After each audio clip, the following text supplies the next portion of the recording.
Bienvenidos al conversatorio del Foro Liberal de América Latina. Mi nombre es Jorge David Chapas, seré su anfitrión el día de hoy. Y el tema que hemos escogido para la conversación es: la izquierda completa su trabajo, ¿por qué las derechas no ganan? Y bueno, como estarás viendo, la realidad política en la región es que el calendario electoral en América Latina pues sigue avanzando y la izquierda viene completando su trabajo, viene asumiendo cada vez más posiciones de poder. Las próximas elecciones presidenciales en Brasil y en Colombia, octubre y mayo respectivamente, pues son las elecciones que vienen, se acercan, se aproximan y por tanto puede ser que te estés preguntando qué está pasando con Gustavo Petro y con Lula da Silva. ¿Qué significa esto de que las izquierdas completen su trabajo para la realidad política en la región? ¿O qué esperar como resultados de estas posibles victorias electorales de estos personajes políticos? Si te interesa un análisis objetivo, imparcial y propositivo, este es el conversatorio que estabas esperando.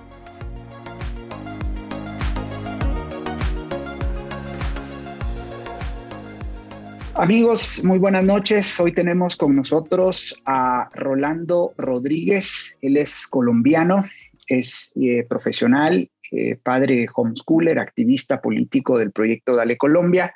Nos acompaña también Oscar Montealegre, también profesional del tema del mercadeo digital, también activista político, liberal clásico, padre homeschooler, miembro de Dale Colombia. Ellos, pues, en su calidad de colombianos, van a ayudarnos con el análisis para el caso de las próximas elecciones en Colombia. Y para analizar el contexto más general en la región de América Latina, pues, como siempre, nos acompaña el doctor Alberto Mansuetti, estratega y mentor político del Foro Liberal de América Latina, presidente vitalicio del Centro de Liberalismo Clásico. Doctor Mansuetti, Oscar, Rolando, ¿cómo están? Muy buenas noches. Buenas noches, Jorge. Buenas noches, amigos. Saludos, Jorge. Buenas noches y para todos los que nos escuchan. Gracias. Pues bien, las últimas elecciones han sido, bueno, precisamente han sido en Costa Rica, pero antes, en diciembre, Gabriel Boric en Chile ya ha ganado la presidencia. Y antes también, en 2021, Pedro Castillo en Perú, Xiomara Castro en Honduras. Y pues vemos poco a poco, estimados amigos, cómo las izquierdas vienen tomando más posiciones de poder, al menos a nivel de los organismos ejecutivos, pero también en los parlamentos y congresos de nuestros países. Quisiera ir con la primera pregunta para el profesor Mansuetti sobre cómo ve en términos generales esto de que la izquierda complete su trabajo en la región, ¿no? Para ir empezando la conversación. Ya luego trataremos el tema del por qué las derechas no ganan, pero bueno, profe, ¿cómo ve usted el panorama de las elecciones a nivel general en la región? Bueno, no es solo que las izquierdas ganan, porque hace 10 días también las izquierdas ganaron en Portugal. Es que las derechas ni aparecen, la derecha buena ni aparece. En Portugal tuvimos elecciones parlamentarias hace 10 días exactamente, ¿okay? El 30 de enero de 2022. Y no es ninguna novedad, ganaron los dos grandes partidos que son socialistas los dos. Uno se llama socialista y el otro socialista democrático. Pero hubo dos novedades que me interesa destacar porque no las hay en América Latina. La primera novedad es que la abstención bajó. En Portugal la abstención venía creciendo desde hace varios años largos, como en todos los países de Occidente, y Hispanoamérica no es la excepción, y sin embargo en Portugal se detuvo ese crecimiento de la abstención y hubo mayor participación hace 10 días. ¿Pero por qué?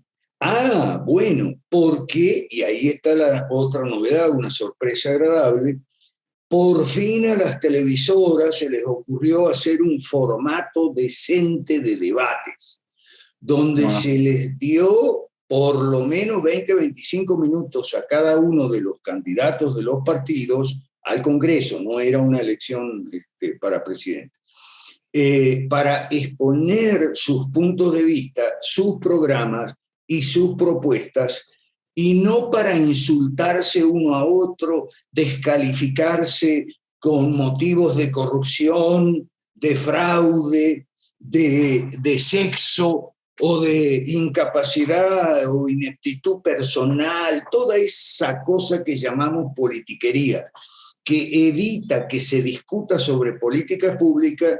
No lo hubo en los debates. Más o menos por semana había 3 o 4 debates por televisión con una audiencia muy grande. Es decir, que cuando le das porquería a la gente consume porquería. Pero si de repente en lugar de porquería le das políticas públicas, se discutió privatización, estatización, se discutió reglamentación absurda versus desreglamentación, cerrar o abrir mercados a la competencia. Ahí la discusión se dio seriamente y provocó una conversación nacional sobre los temas serios que son la política pública, ¿ok? Claro. No sobre las descalificaciones personales. Mira lo que pasa ahora en Perú. Ahora quieren quitar a este otro presidente, como siempre en Perú, y que está loco, y entonces una psiquiatría. No está loco. No es una cuestión de psiquiatría. El rollo es que es un tipo de izquierda apoyado por todas las izquierdas, pero no hay ningún caso de psiquiatría. Pero allá en Perú, no, sí que está loco y tal, y qué sé yo. La otra novedad en Portugal fue que hubo 2 partidos de la derecha buena, uno conservador y otro liberal, que se llaman respectivamente Chega y Iniciativa Liberal, y consiguieron más o menos 10 diputados cada uno, es decir, 20 en total. Lo interesante, hay muchas cosas interesantes que yo quiero decir esto de entrada, para que veamos que lo que no hay en Hispanoamérica, hubo por lo menos esta vez en Portugal. Y entonces tenemos 20 diputados que yo les llamo fusionistas, porque unos son conservadores en cuanto a familia, la vida, los valores morales y demás, pero no son antiliberales en la economía. Y otros son liberales en la economía, pero no son anticonservadores, digamos, antivida, familia, no, para nada. Entonces, seguramente esos 2 partidos van a juntar sus diputados en la próxima legislatura, ¿no? Bueno, eso que hubo en Portugal no lo hay en Hispanoamérica. En Hispanoamérica todo es politiquería. Y entonces, bueno, tenemos que las izquierdas arrollan porque no se puede. La razón por la cual las derechas no ganan es porque no se puede discutir sobre política pública. Y entonces tenemos en América Latina 2 clases de derecha, ¿ok? Y ninguna sirve. Son las derechas reaccionarias, que quieren hacer contencionismo con las izquierdas, la derecha mala politiquera y los opinadores antipolíticos. Y eso es lo que tenemos en América Latina. Y claro, eso no gana elecciones. Gracias. No, gracias a usted, profe, por traernos a colación una experiencia, en este caso de Europa, ¿no? Qué interesante ese ejercicio. De hecho, si no mal recuerdo, este ejercicio de debates televisados fue al nivel de los candidatos al Congreso o al Parlamento, ¿verdad, profesor? No fue específicamente para la presidencia. Pero es que la elección no era para presidente. Acuérdate que en Portugal tienen un sistema parlamentarista. O sea, no fue una elección presidencial, fue una elección para el Congreso. Claro. Bueno, creo que esto que usted nos dice nos llama hacia el análisis del tema de la democracia de la democracia que estamos viviendo en América Latina, ¿no? Y ahora, pues quiero referirme a Oscar, porque con este contexto que nos da el profesor de cómo se desarrollan las elecciones a nivel parlamentario en Portugal, ¿cómo está el clima electoral? Entiendo que en marzo, si me corriges por favor, hay elecciones para el Congreso de la República en Colombia Así y en es, mayo las elecciones presidenciales, ¿no? O sea, escasamente correcto. a 3 meses. ¿Cuál es el clima electoral? ¿Cuál es, digamos, se habla de políticas públicas, de sistemas de gobierno y economía, Oscar, en estos momentos en Colombia? ¿Son estos temas de histeria anticorrupción, de histeria del fraude, ataques a dominem? ¿Es esto lo Tal tradicional de cual. la política colombiana? Pues en un mundo utópico hablaríamos de políticas públicas, pero en la realidad, como bien lo menciona el profe, estamos infectados de lo mismo en Colombia, porque así como es en todas las regiones aquí, y lo más notorio es dentro de los debates televisados que he tenido la oportunidad de observar, pues nada, la politiquería está a la orden del día. Eh, por otro lado, hay que decir que hay tantos aspirantes dentro de la candidatura a presidencia, aspirantes a la presidencia, que ni Ujú. siquiera primero caben todos dentro del panel, ¿no? Entonces invitan a los que más porcentaje dentro de las encuestas, digamos, marcan. Pero cuando los invitan, el debate finalmente se centra precisamente en reacciones entre uno y otros y el centro de la conversación pues termina siendo usted es más corrupto que yo o fulano ha hecho más cosas que el otro y finalmente no hay un conocimiento real de lo que esas personas proponen. Porque en últimas todo el debate termina en eso, en politiquería, y no hay fondo, no hay espacio realmente que cuente. Incluso para ponerlos en contexto, una de las candidatas, Ingrid Betancourt, llega y hace una denuncia pública de una situación que está pasando dentro de su coalición en medio del debate, como si ese fuera un espacio para sacarse los trapitos al sol y tratar de ensuciar Claro.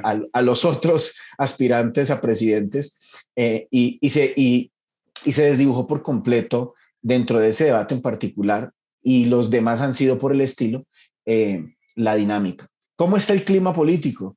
Pues básicamente la gente, como siempre, espera una transformación real y cree que aquel que nunca ha podido aspirar o el partido que nunca ha podido aspirar a la presidencia, ese es el cambio real, porque nunca lo han dejado, porque pobrecito esa gente ha estado marginada de las posibilidades políticas, pero lo que no se dan cuenta es que han sido senadores por muchísimos años, esas mismas personas que aspiran, y si bien es cierto han hecho oposición, simplemente están dentro de la dinámica que el mismo sistema ha propuesto y no hay un Claro. cambio real de fondo.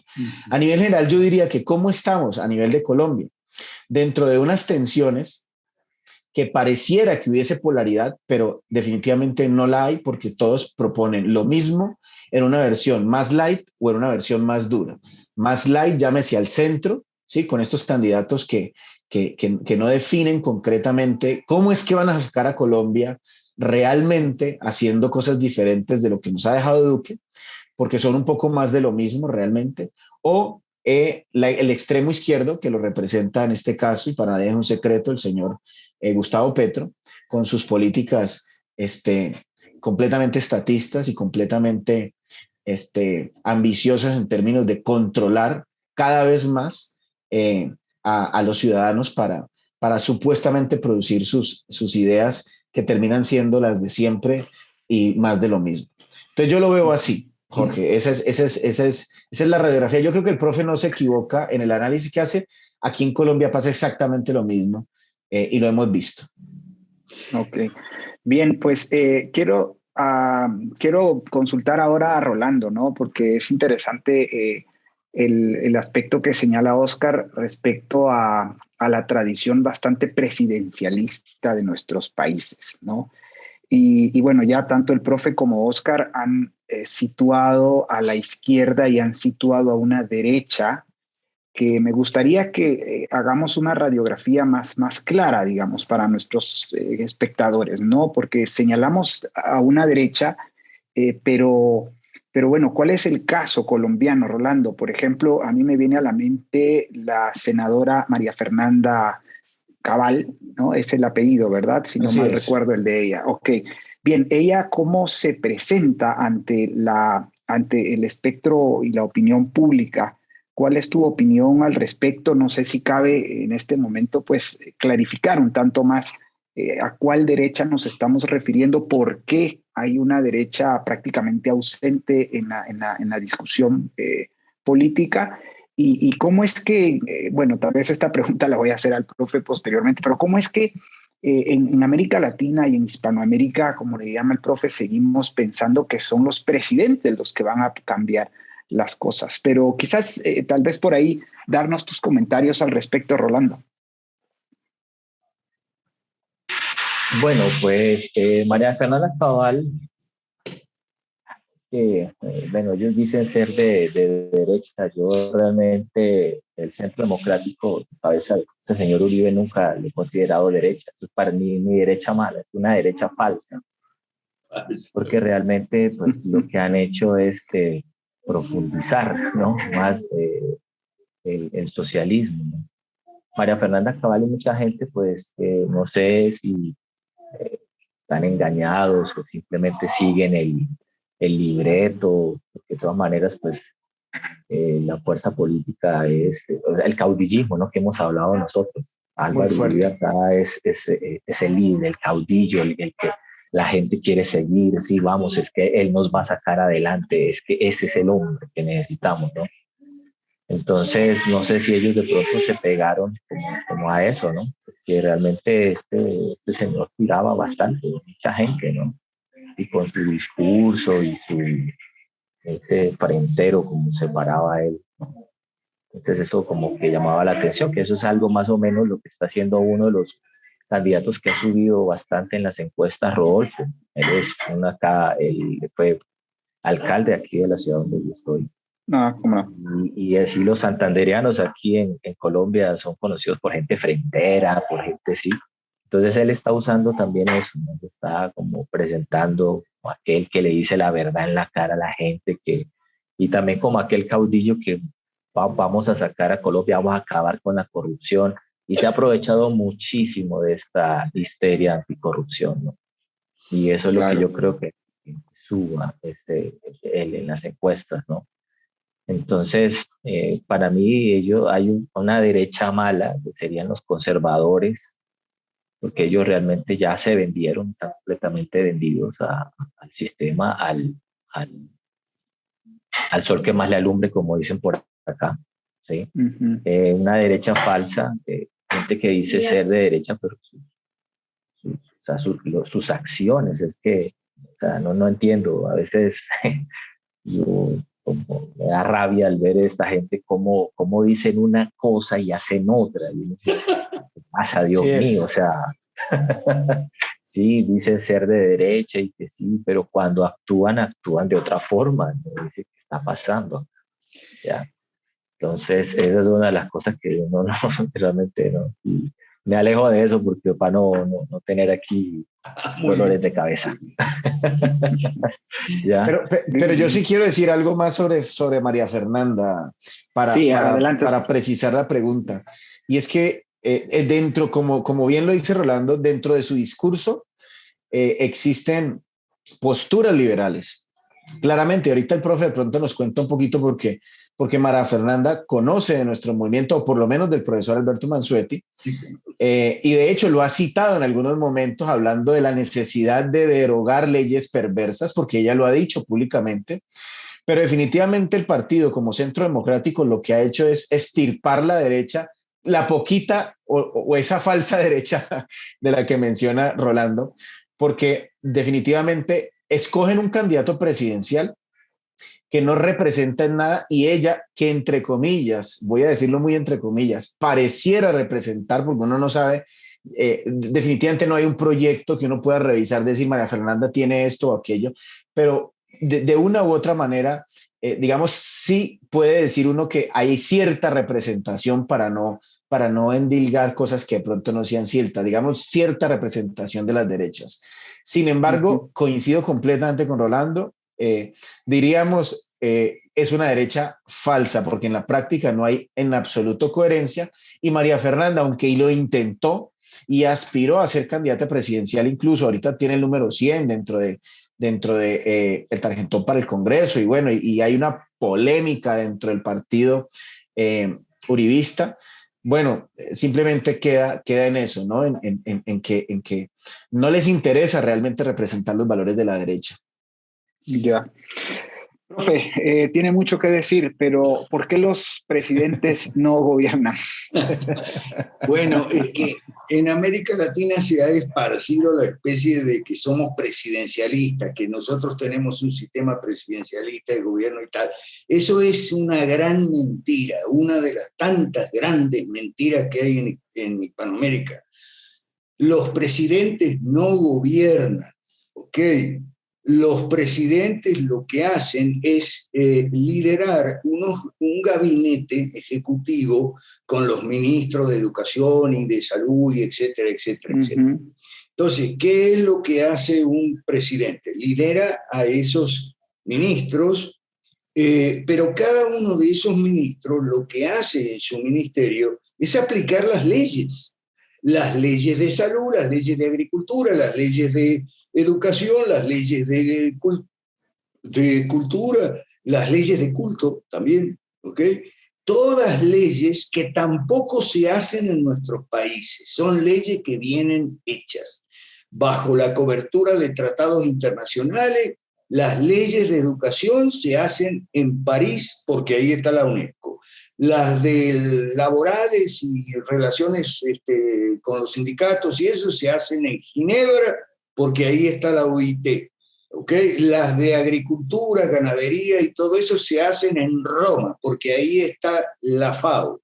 ¿Okay? Las de finanzas, banca, crédito público y crédito privado y todo eso se hacen en Washington porque ahí está el Fondo Monetario y el Banco Mundial.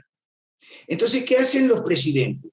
Liderar los gabinetes que se ocupan de aplicar esas leyes. Entonces los presidentes no gobiernan, quedan con mucho tiempo ocioso que dedican a la politiquería y no hacen reformas, porque para hacer reformas tendrían que derogar las leyes malas. Y María Fernanda, por supuesto que nos conoce, porque yo ya era, ya habíamos hecho todo este movimiento cuando tuve el placer de conocerla personalmente en una reunión en Bogotá a la que nos habían invitado el doctor Plinio Apuleyo Mendoza y Ricardo Puentes Melo. Entonces ahí yo conocí a la doctora Cabal, le di mi libro, Las leyes malas, le expliqué el catálogo de las leyes malas, ¿ok? Y ella abrió los ojos, perdió la virginidad, ¿ok? Abrió los ojos porque no sabía y me lo dijo. ¿Eso cuándo fue, profe? Eso fue hace unos años, ni me acuerdo. Ella no lo sabía y me lo dijo. Y gracias porque a cambio de que yo le enseñé las leyes malas y que los presidentes no gobiernan, ella me enseñó a usar WhatsApp. Yo no sabía usar WhatsApp.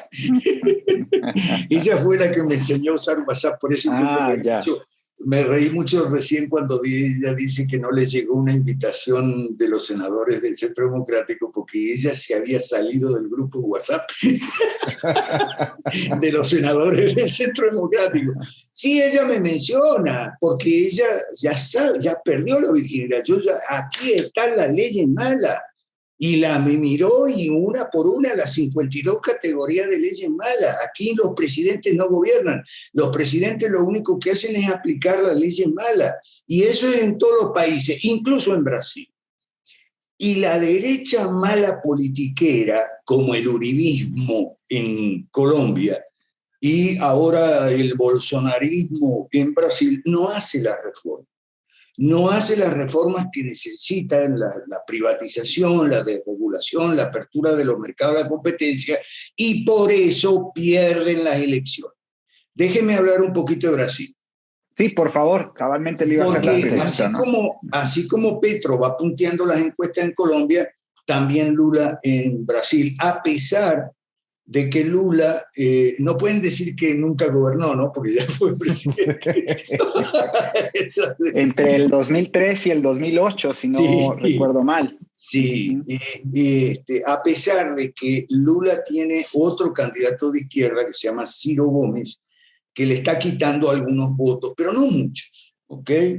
Lo que pasa es que Bolsonaro tiene otro candidato de derecha mala, que es el juez Sergio Moro, que le está quitando votos y bastantes. Por eso es que yo creo que si todo sigue así, es lo más probable, Petro sea el próximo presidente de Colombia y Lula de Brasil. ¿Ok?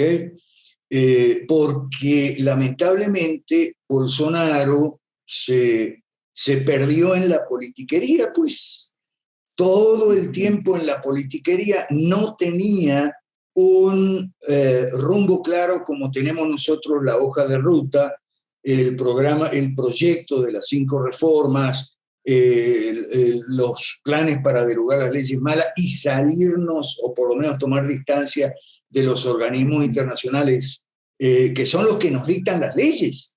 Claro. ¿Okay? Está claro eso, son los que nos dictan las leyes que los gobiernan, que nos gobiernan, porque los presidentes no nos gobiernan. ¿Okay? Profe, una consulta, ya que lo está mencionando, yo creo que y nos puede aclarar el panorama en Colombia. Petro ha lanzado algo que se llama el Pacto Histórico y lo que está haciendo es tener una lista cerrada para que los votantes puedan escoger a estos aspirantes al Congreso para luego precisamente lograr el control dentro del Congreso.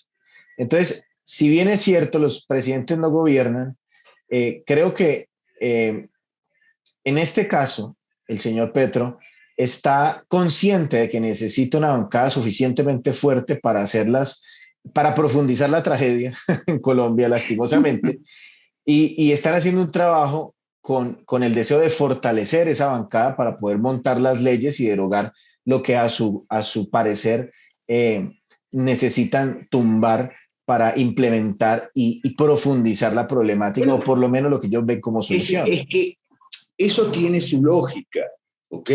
Los candidatos a presidente siempre piden el voto para sus candidatos a congresista, o sea, piden el voto lineal. Vota por mí para presidente, pero yo necesito tener congresistas en el Parlamento, así que también vota por mis candidatos. Eso es natural, es como la lluvia, de arriba para abajo, ¿no? Claro. Y sí, eso lo está haciendo Petro, porque ellos, cuando yo digo que los presidentes no gobiernan, lo que me refiero siempre pongo el ejemplo del piloto automático en los aviones, ¿ok? Es importante porque nos dicen, nuestro país está a la deriva. No, no está a la deriva.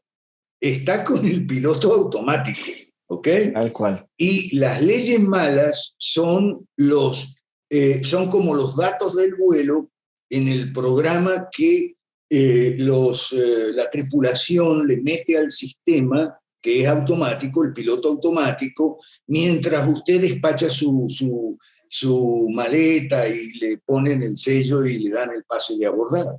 Eso es lo que ocurre en los aviones. Los comandantes presumen con el público, presumen con las aeromosas, pero no comandan. ¿Okay? O sea, ellos meten todos los datos del vuelo, o sea, la altitud, la ruta, donde hay que, en fin, donde se pone, ponen todos los datos del vuelo, el origen, el destino, y ellos comandan la aeronave en el despegue y en el aterrizaje, pero en la fase de crucero, que es la mayorísima parte del vuelo, vamos en piloto automático los pasajeros, ¿okay? Claro. Y eso es lo mismo en los países. Ahora bien, algunos presidentes cambian algunos datos del vuelo, y eso es a lo que te refieres tú, Oscar. Algunos presidentes quieren poner el rumbo más a la izquierda todavía de lo que ya está. ¿Okay? Y ese es el caso de Petro. O quieren reforzar el marxismo clásico y avanzar el marxismo cultural, que eso es lo que pasa ahora, año 2022, en América Latina, ¿no? Y eso es lo que sucede. Ni Uribe, ni Santos, ni Duque han hecho ni una sola de las reformas estructurales que nuestros países necesitan. Así es, tal cual. Porque no han derogado, pero no reformitas, sino derogado las leyes malas o planteado siquiera su derogación. Y eso es lo mismo en Brasil. ¿Por qué Lula nuevamente es candidato y todo eso?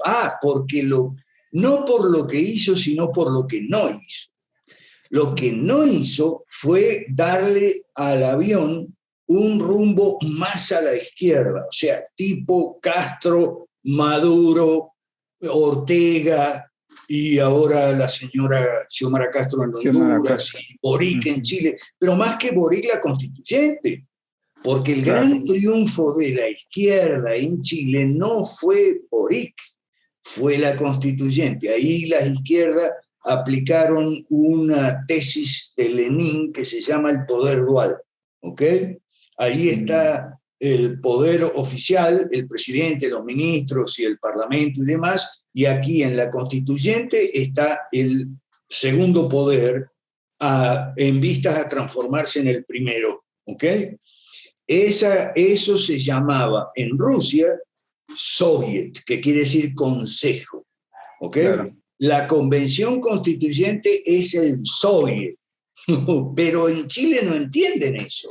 Y no lo entienden José Antonio Kast, que es otro que quiere, José Antonio Kast es uno que piensa más o menos como María Fernanda.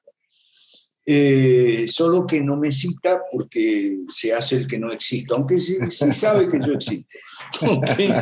María Fernanda, la última vez que yo la vi que me citó en un programa de televisión, lo que dijo de mí fue que lo que yo había planteado en el libro Las leyes malas y lo que planteábamos en el Foro Liberal de América Latina, no se puede. Yo creo que Kast piensa lo mismo, que no se puede. ¿Ok? Entonces yo les haría a los dos, a María Fernanda y a José Antonio Kast, les haría la misma pregunta. Bueno, dígame cómo se puede entonces. ¿Cómo se puede sacar a nuestros países del barranco de pobreza, miseria creciente, inflación, precios altos, impuestos salvajes, deuda atómica? Galopante, sí. Incontrolable. Entonces, senadora María Fernanda, señor José Antonio Kast, díganme cómo se puede entonces, ¿ok? Porque dicen que el proyecto nuestro, el proyecto 5 Reforma, no es viable. Bueno, entonces les tengo otra pregunta. O sea, díganme si es viable mantener este rumbo. Díganme si es viable sostener el macroestado, el piloto automático, sostener todos estos niveles de desnutrición, incluso, y ni hablar de la peste, ¿no? No hace falta hablar de ese tema. ¿Okay? Claro. ¿Cómo hacemos para los hospitales que no curan, las escuelas que no educan, los policías que no pueden perseguir a los ladrones? ¿Cómo hacemos con Colombia y cómo hacemos con Chile? ¿Ok? Yo les diría que si creen que eso es viable, seguir como vamos, o sea, si creen que eso es viable, entonces les diría que están equivocados. Eso no es viable, eso va a explotar en cualquier momento y la izquierda va a aprovechar más y más y más y cada vez más, que no es viable. ¿Okay? Llevar al extremo del socialismo nuestros países. Sí. Profe, es probable que la respuesta que le tengan estos personajes es el gradualismo y las reformas parciales, ¿no? Pero vemos lo que ha pasado ya con la calle Pou en Uruguay, sí, donde se lanzan con paquetes de leyes ómnibus, ¿no? Que es un paquete de leyes que hace algunas reformas graduales y parciales, pero que no logran cambiar completamente el sistema, ¿no? Y ese es el problema del planteamiento político que hacen estas derechas, bueno, que ya tanto Rolando como Oscar le han llamado derechas falsas. Y es bueno que hagamos esta radiografía para nuestra audiencia. Rolando, ¿cómo ves digamos, la postura de, yo diría, la mayoría de colombianos? Y es probable, bueno, lo digo, lo hago en referencia a Colombia, pero como un claro reflejo de lo que sucede en toda América Latina, porque ya el profe lo mencionaba, los altos niveles de abstencionismo, ¿no? Que hay en nuestras democracias y en nuestros eventos electorales. Las mayorías ya han dejado de creer, están completamente frustradas, están completamente decepcionadas y pues prácticamente se abstienen de votar, se abstienen de empadronarse y en el mejor de los casos votan nulo, votan en blanco.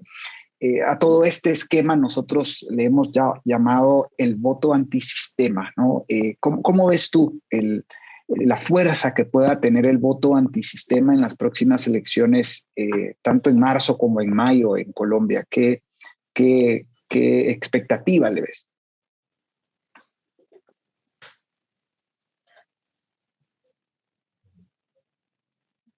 Bueno, creo que se perdió la señal. ¿Me escuchan? Sí, ahí te te estamos escuchamos. escuchando. Sí, ¿me escuchaste Sí, la pregunta? sí, los perdí. No. Ah, La última ok. parte no estoy teniendo aquí problemas con el internet. Estoy escuchando reportado, qué pena. Te preguntaba Bueno, sobre la expectativa que le ves al tema del voto antisistema, ¿no? El voto ya. nulo, el voto en blanco, el abstencionismo como tal. Bueno, ok, esto yo revisé ahorita las últimas, los últimos resultados. El abstencionismo aquí en Colombia en las últimas elecciones era más o menos del 50%, ¿sí? Según los datos oficiales de la registraduría. En esas últimas elecciones del 2018, pues con esta cuestión de este señor Petro, pues se motivó mucha gente que no podemos dejar que suba la izquierda dura, ¿no? Entonces subió un 10%, o sea, el 40% de abstencionismo ya, por digámoslo, por este fenómeno. Ahorita tengo acá al frente de mí una encuesta de una firma donde él hace una encuesta sobre la presidencia, dice por cuál de ellos votarían, ¿no? Esa es la pregunta. Y ahí están todos los candidatos.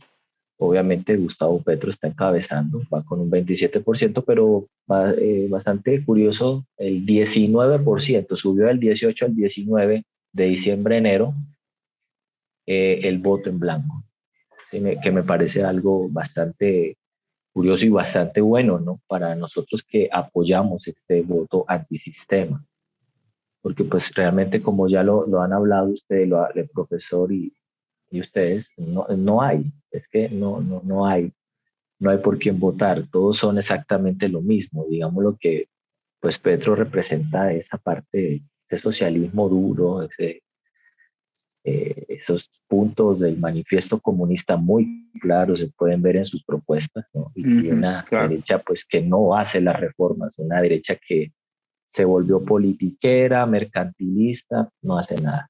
Pero sí, nosotros pues estamos hablando del Mr. White, del voto en blanco, el señor blanco, porque es una forma, ¿no? De, como nos han ido enseñando profesores, ¿no? De cómo empezó la izquierda, ¿no? Haciendo esa oposición allí, ¿no? Que motivaban a la Claro. gente en blanco, al extensionismo. Y bueno, eso es una forma en la cual nosotros podemos ir pues, manifestando y haciendo que Claro. tomemos fuerza, pero sí es algo bastante bueno para resaltar en estas elecciones presidenciales. Claro, al final es una expresión política también, ¿no? Oscar, Sí ¿qué, es. qué fuerza le ves a este voto antisistema? ¿De qué manera un Jorge, proyecto como el de Dale Colombia puede ponerse del lado de esa gran mayoría silenciosa que de alguna manera se expresa? si uno suma el abstencionismo más el voto en blanco, ya ganamos. Y eso es una Sí, expresión contundente no solo de indiferencia, sino de la insatisfacción de sentirse representado políticamente en nuestro país, y creo que en toda Latinoamérica la radiografía es muy similar. Ahora, lo curioso es que dentro de los medios de comunicación jamás se va a mencionar esta perspectiva con fuerza. Claro. Y además, hay una serie de mentiras alrededor de esto que es necesario que las aclaremos, porque es fundamental que la gente entienda que, como tú lo decías, Jorge, votar en blanco o tomar una posición abstencionista, que pues no sería lo mejor, lo ideal es que voten y voten en blanco, es una manera de manifestar concretamente mi inconformidad y mi deseo de que realmente hay una propuesta diferente en medio de la oferta política que se presenta. Entonces, ¿cuáles son las mentiras que la gente cree normalmente de este asunto, por lo menos aquí en Colombia? Que el voto en blanco se lo suman al candidato que va ganando. No es cierto, falso, de toda falsedad. Y eso hay que decírselo a la gente, porque hay un ideario allí, hay un imaginario que yo no sé de dónde lo compramos, y está esa fuerza más bien del mal menor, ¿no? Bueno, pues si voy a votar en blanco, mejor voto por este que no está malo, ¿no? Pero la gente no entiende, y como el profe lo ha dicho, podemos sonar un poco extremistas con respecto a esta ilustración que voy a hacer, ¿no? Y es que uno puede decir, ¿cómo quiere el veneno? ¿De a poco o una cucharada grande? ¿Sí? Y entonces la gente siente que de a poco le va a hacer un poquito menos de daño, pero finalmente la muerte es segura. ¿Sí? Por lo menos yo coincido completamente con esa lectura de que es necesario sentar un presente y decir, no, no me representa y no estoy de acuerdo con sus posturas y con sus ideas y con su programa y con su visión de país. Entonces, para contestar de manera concreta la pregunta, Jorge, yo creo que hay que salir de la ignorancia respecto a lo que implica votar en blanco. Ahora, no votaríamos en blanco si hubiera una propuesta realmente liberal, y eso hay que aclararlo. Claro. No es que queramos hacer antisistemas y votar en blanco y llamar a la reacción abstencionista o al voto en blanco por puro gusto. No, es que definitivamente lo que vemos es que es más de lo mismo, pero mezclado de manera diferente o mezclado en una concentración más fuerte. Y definitivamente yo reviso los programas de los candidatos, me tomo el trabajo de leer lo que están proponiendo y yo digo, pero por Dios, ¿en qué mundo viven? O sea, ¿qué plata va a alcanzar para agrandar más el sistema de gobierno que tenemos? ¿Qué plata va a alcanzar para ponerle niñera, porque es lo que está proponiendo Petro, y lo digo así abiertamente, a todos los niños de Colombia para que sean atendidos y prácticamente quitarle el trabajo a sus padres? O sea, yo no entiendo ese tipo de propuestas que pretenden profundizar esa idea de un gobierno todopoderoso, pero también un gobierno paternalista al extremo, porque básicamente sus propuestas tienen que ver pues, con la agenda básica que tiene el socialismo, que es meterse en todo, tener todo el poder, tener todos los recursos y supuestamente, por no sé qué causa, tener la capacidad de administrarlo mejor que la propia gente dentro de su dinámica privada. Entonces, la radiografía es clara. Vemos que el voto en blanco en este momento de las encuestas está en segundo lugar, ¿sí? Aunque para los medios de comunicación eso no sea relevante, es muy relevante, creo yo. Y lo segundo es que el abstencionismo seguramente va a seguir subiendo, por lo menos en esta etapa, porque siempre ha sido históricamente así. Ahora, los politiqueros les da como igual que esas cifras estén allí, porque no les interesa realmente hacer un análisis real respecto a lo que dentro de la oferta política se está haciendo. Así que yo llamo al colombiano que esté viendo esto en estas fechas a que reflexione. Si realmente no hay una propuesta diferente que le convenza, que pueda sacar al país del atolladero en el que estamos, como decimos en Colombia, pues lo invito a que vote en blanco. Esa es nuestra propuesta desde A la Colombia. Votemos en blanco, manifestemos nuestra postura respecto a la oferta política que existe y entendamos que no hay Mesías. Y ese es otro tema que me gustaría preguntarle al profe también, Jorge, porque es que el caudillismo en Latinoamérica es brutal. Y la gente cree que el fulano, yo no sé si vino del cielo, ¿sí? O sea, como que tienen la varita mágica, perdón, para decir, vamos a arreglar esto así. Y usted lee el programa, insisto con Petro porque van las encuestas arriba, y yo lo doy, honestamente lo doy como ganador, y yo creo que nos va a servir para aprender lo que implica eso en Colombia. uno lee básicamente unas utopías impresionantes dentro de su programa de gobierno. Unas cosas que uno dice, pues yo no sé, va a implementar una máquina de billetes más grande de la que ya tenemos, o qué es lo que va a hacer para sacar la plata que necesitamos. En fin, lo dejo hasta allí, pero el caudillismo impresionante. Se habla de mesianismo, pero no de propuestas reales. Bueno, eso de la máquina de imprimir billete más grande lo hizo Caldera en Venezuela. Bueno, hay antecedentes. No des ideas, Oscar, por favor. Pues, no, pero es que ya han ensayado todo lo han ensayado. Resulta que en Venezuela, antes de Caldera, los billetes venezolanos se imprimían en la Casa de Moneda de Alemania. Entonces, de Venezuela mandaban las planchas y hechas las planchas, pero la máquina estaba en Alemania. Entonces, venían los billetes cargados. Okay. Eso era antes de Caldera. Y Caldera dijo, no, eso no puede ser. Tenemos que imprimir los billetes aquí, y entonces se compró una máquina de imprimir billetes en Estados Unidos y la llevó a Venezuela y le dijo a los alemanes, gracias, pero ya. Gracias por el servicio, pero ya vamos a ser autónomos. Y perdón, profe, pero es impresionante. Eso suena es muy chistoso, pero nosotros vimos cómo llegaban, y seguramente ustedes también, los venezolanos con sus billetes, Sí.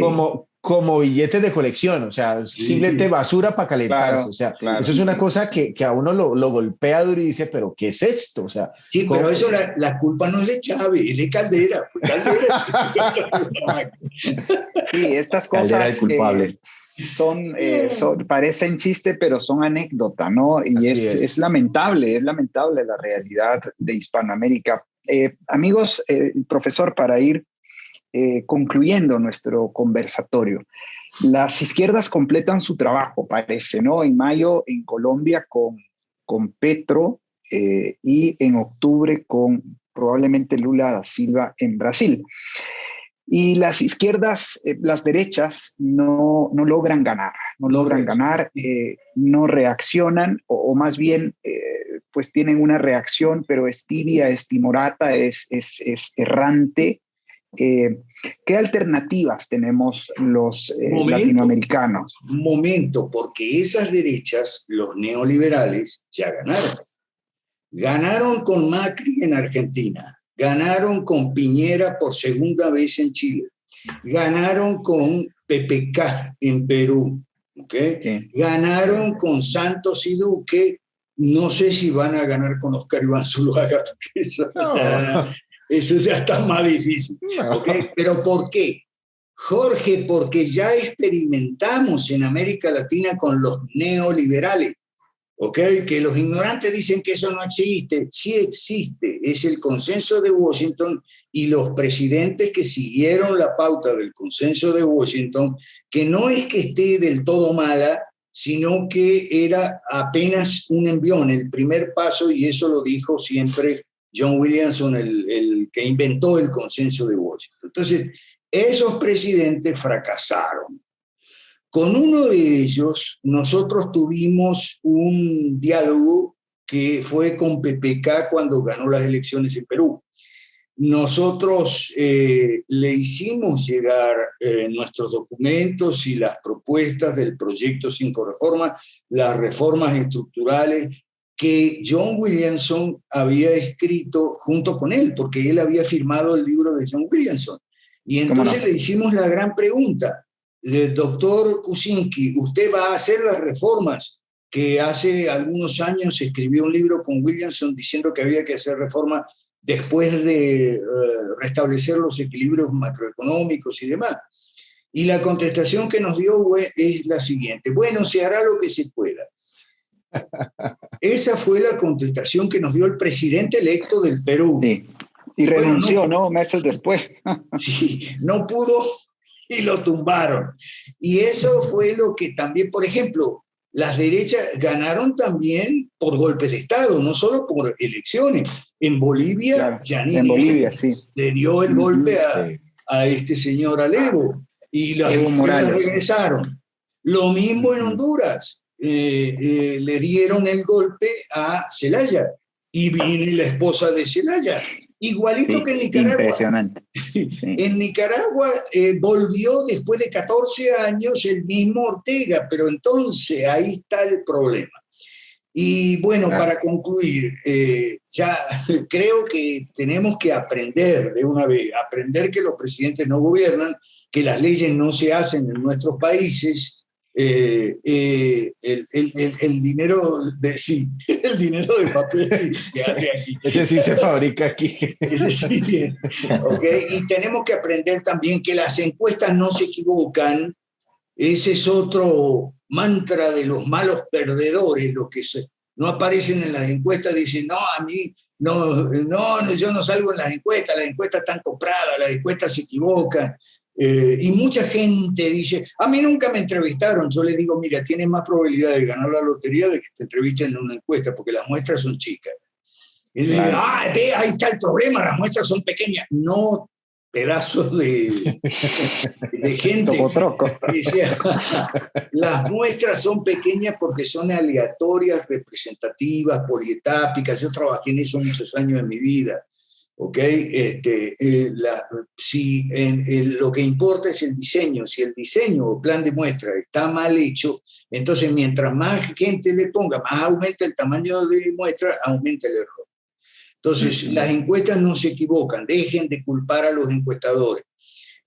Otra cosa, el voto, la abstención es principalmente en la clase popular, lo que demuestra una cosa muy importante y buena para nosotros. La gente no es tan cretina, ¿ok? La gente de la clase popular no se traga más cuentos, por lo menos una inmensa mayoría.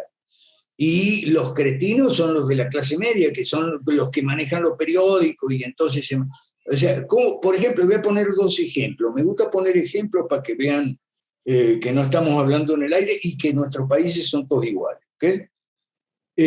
Los ejemplos que quiero poner son los de Chile y Perú con los ganadores de las elecciones para presidente, Boric y Pedro Castillo.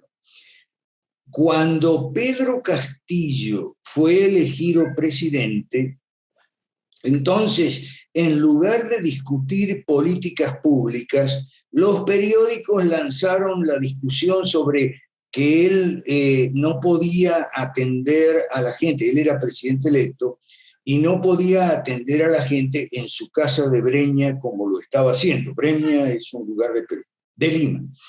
Entonces él dijo con toda razón, dijo, ¿y dónde lo voy a atender? Yo no puedo ir a la casa de gobierno porque me tengo que poner la banda y todo eso. Soy apenas presidente electo. Y sí, yo vivo aquí en Breña, esta es mi casa.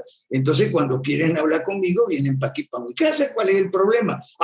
Todo un lío, que eso era una falta de respeto, porque él no tenía que atender en Breña. ¿Y qué querían? ¿Que alquilara un hotel? ¿Qué sé yo? ¿Que fuera el Swiss Hotel? No sé. Pero me refiero a eso.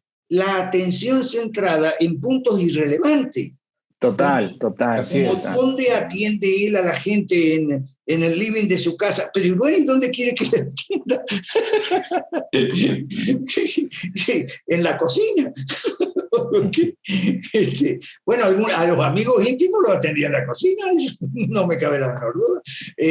Ahora, cuando eligieron a Boric ahora, la misma historieta de que si Boric va a vivir en Providencia o no va a vivir en Providencia, porque si no va a vivir en Peñalolén, pero ¿qué importancia tiene?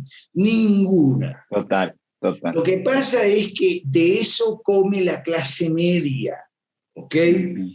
La clase media no quiere oír hablar de políticas públicas y entonces por eso la izquierda avanza, porque nosotros, lamentablemente, no tenemos el peso, la densidad, la presencia suficiente como para cuestionar las políticas públicas, que es lo que nosotros hacemos en nuestros conversatorios y en estas charlas y demás. ¿Ok? Y no lo tenemos porque nadie de la derecha mala nos apoya y tampoco nos apoyan los opinadores, youtuberos, tanto libertarios como conservadores, que no son antipolíticos, partidofóbicos, demofóbicos también, porque no les gusta la democracia y tal cual. Entonces, tenemos todos esos problemones Para colmo, los opinadores, youtuberos libertarios viven peleando entre ellos, ¿ok? Y con los conservadores y los conservadores con los libertarios, y a ver quién tiene más likes y más reproducciones y todo ese tipo de cosas. Y cuando uno les habla de hacer un partido político, no, eso no. Nosotros aquí seguimos la doctrina, en este punto, seguimos la doctrina de Cristina Kirchner. ¿Okay? Cuando Cristina era presidente, dijo una cosa muy seria y muy sensata a los opositores que le organizaban marcha, ¿no? Marcha por aquí, marcha por allá. Las marchas no le hacían mella a ella, porque pues, las marchas no sirven para nada. Ya el Partido de Evolución nuestro en Perú ya sacó la cifra, marcha contra el aborto, y vino el aborto. Marcha contra la ideología de género en las escuelas, y vino la ideología de género en las escuelas. Marcha contra marcha, no son las marchas la solución, son los partidos políticos. Entonces Cristina Kirchner les dijo, oigan a los opositores, en vez de hacer tantas marchas y gastar suela de zapato, ¿por qué no hacen un partido político? Hacen campaña electoral, ganan elecciones y gobiernan ustedes. La oposición en aquel momento le hizo caso y armó un partido, el PRO, y una coalición y hizo campaña electoral y ganó las elecciones, pero no hizo ni una sola reforma. Al contrario, consolidó más el statu quo que no es legítimo. La abstención, al que te pregunte para qué sirve la abstención y te diga la abstención no sirve para nada, dile no. La abstención manda un poderosísimo mensaje a las élites sobre la ilegitimidad del sistema. Así es. Eso tiene mucho valor político. ¿Ok?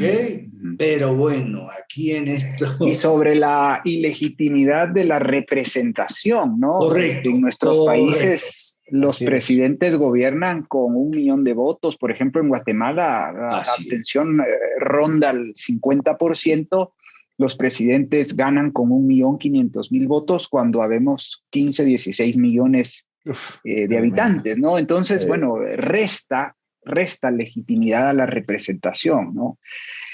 Ofrecemos, dicho sea de paso, tal vez, profe y amigos, hacer un programa más específico sobre el voto antisistema. Por ahora, creo que el profe ha lanzado una conclusión bastante contundente, ¿no? Y es que las izquierdas completan su trabajo, es lo más probable, y las derechas no ganan porque pues la derecha auténtica, la derecha completa, la que está a favor de las reformas estructurales y sistémicas que necesitan nuestros países, pues prácticamente no tiene la densidad, decía él, ¿no? La fuerza y el poder, la notoriedad como para hacer contención y hacer propuestas de derogación de las leyes malas y las 5 reformas que tenemos nosotros como programa político en nuestros proyectos.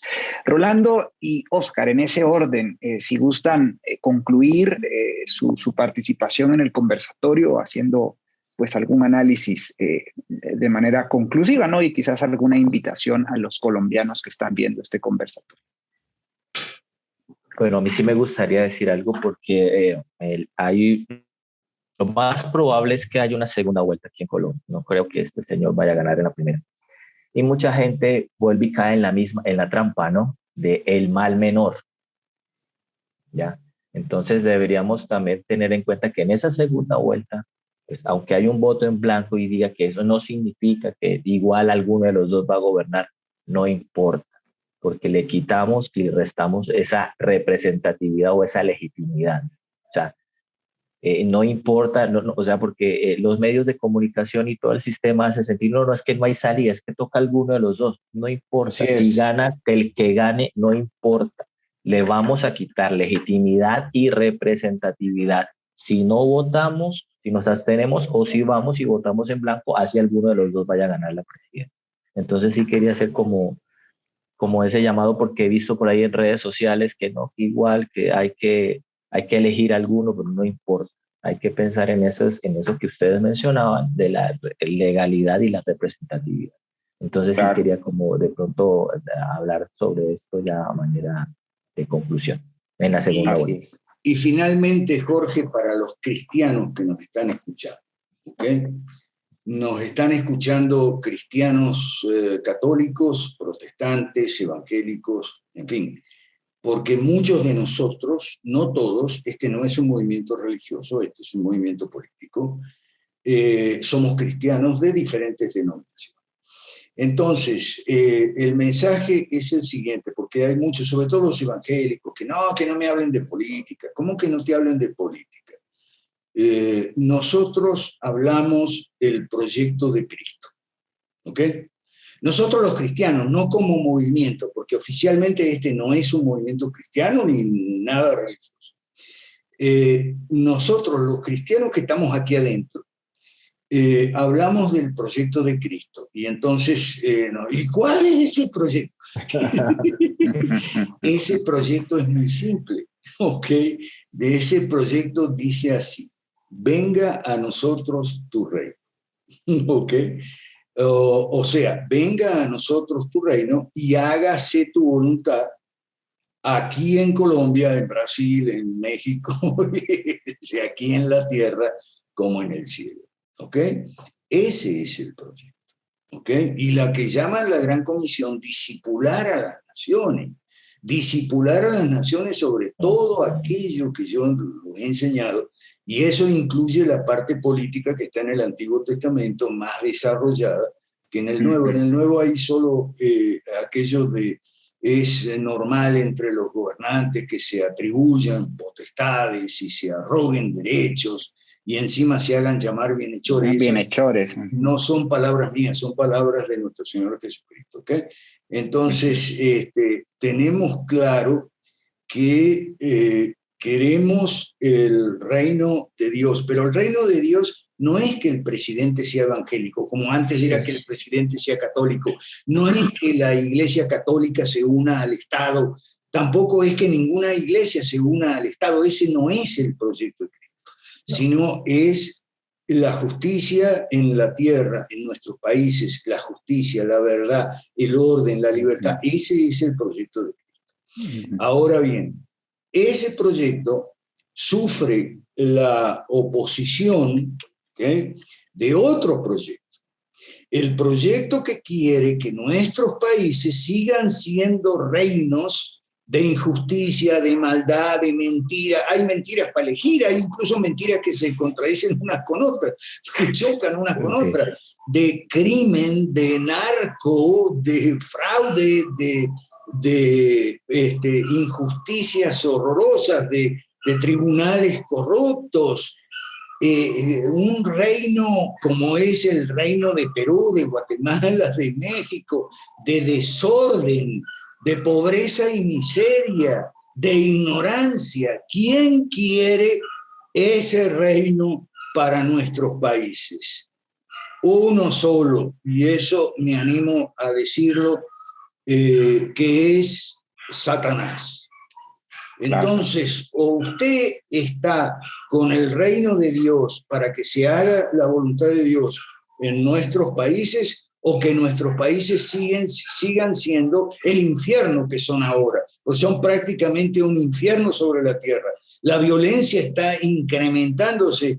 O sea, las feministas tienen razón a veces cuando dicen que aumenta la violencia doméstica y tal. Bueno, sí, es muy probable. No tanto como ellas dicen, pero sí aumenta la violencia doméstica y la violencia en las calles y la violencia en los barrios y hasta la violencia en las zonas rurales, sobre todo en el sur de Chile y todo. O sea, un reino de discriminación donde se discrimina a la gente que tú eres indígena y tú no porque tú eres blanco, y aquel otro tampoco que es negro, y aquel que tiene esta preferencia sexual y la otra, y aquel otro que accedió a que le pongan el pinchazo y el otro que no quiere. Las divisiones, un reino dividido, eso es lo que quieren, dividir nuestros países, porque esa es la receta hegeliana que Marx se copió de Hegel, dividir para reinar. ¿Eso es lo que usted quiere? Bueno, discúlpeme, pero usted le está haciendo morcilla para el diablo, como decimos en Venezuela. Gracias. Extraordinario, profe. Un aplauso virtual ahí para esas últimas palabras. Genial, genial. Oscar, ¿cuál es tu conclusión en torno a esto? Sí, la conclusión. A ver, primero, sí hay proyecto. Se llama en Colombia Dale Colombia. Somos parte del Foro Liberal de América Latina y nos puedes visitar en www.dalecolombia.com.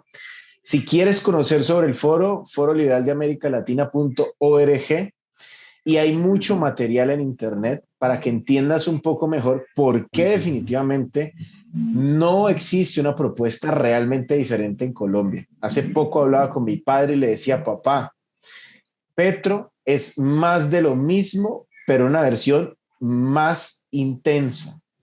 No crea que va a cambiar nada. ¿Sí? Y eso se lo digo a los colombianos y se lo digo a todos los latinoamericanos. Si no hacemos reformas de fondo como las que el proyecto 5 reformas proponen, nuestras realidades no van a cambiar en lo absoluto, en lo absoluto. Entonces, mi conclusión, ¿cuál es? Cero mesianismo. Aquí no hay un fulano que las tenga, que se las sepa todas para que las resuelva con la varita mágica. Eso no existe. Segundo, lo que hoy tenemos es personalismo con idea de que yo sí puedo porque el otro no pudo, porque es que él no sabía cómo era, pero yo sí sé. Entonces, cuando eso pasa y compramos ese asunto, pues simplemente creemos que el cambio está en una persona. Definitivamente eso no sirve tampoco para nada. ¿Qué funciona o qué ha funcionado? Porque lo hemos estudiado junto con el profe Mansueti, sí, a nivel estructural. Transformaciones. ¿Qué queremos para Colombia y para Latinoamérica? Que a la gente se le devuelvan los poderes, los recursos y las atribuciones que hoy el gobierno tiene en sus manos.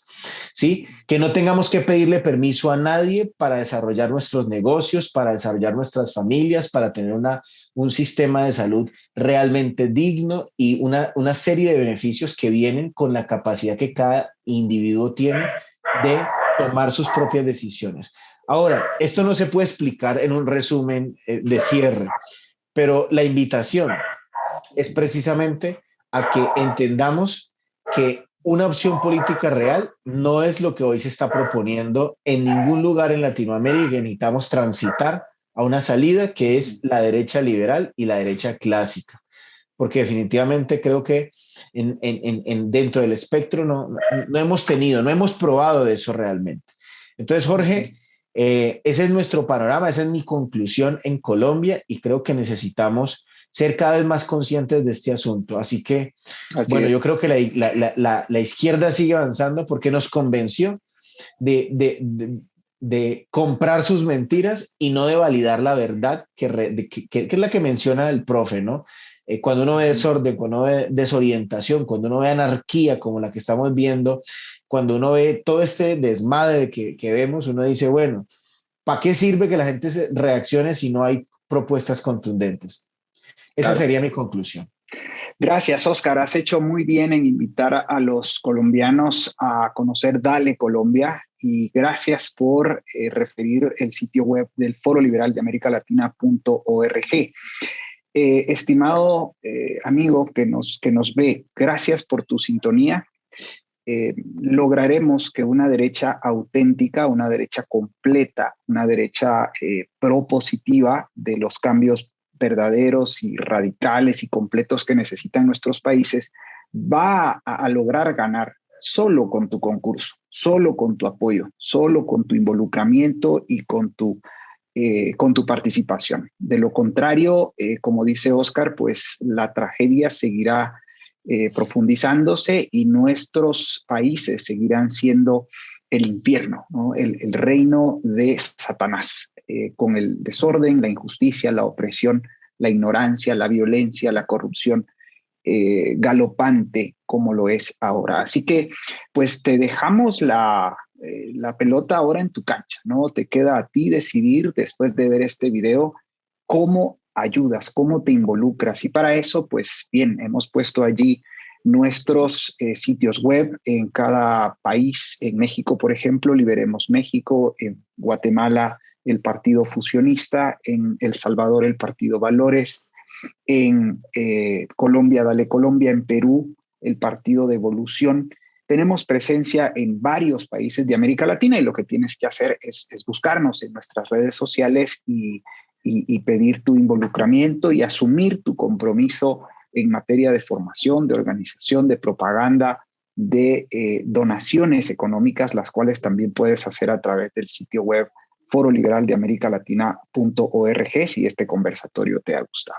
En fin, lo único y lo que queremos nosotros como Foro Liberal de América Latina es convertir a nuestra región, a nuestro continente, en un continente potencia mundial, en un continente donde haya orden, justicia y libertades en un marco de verdad. Muchas gracias, Oscar. Gracias, Rolando. Gracias, profesor Mansuetti. Hasta la próxima, amigos. Feliz noche.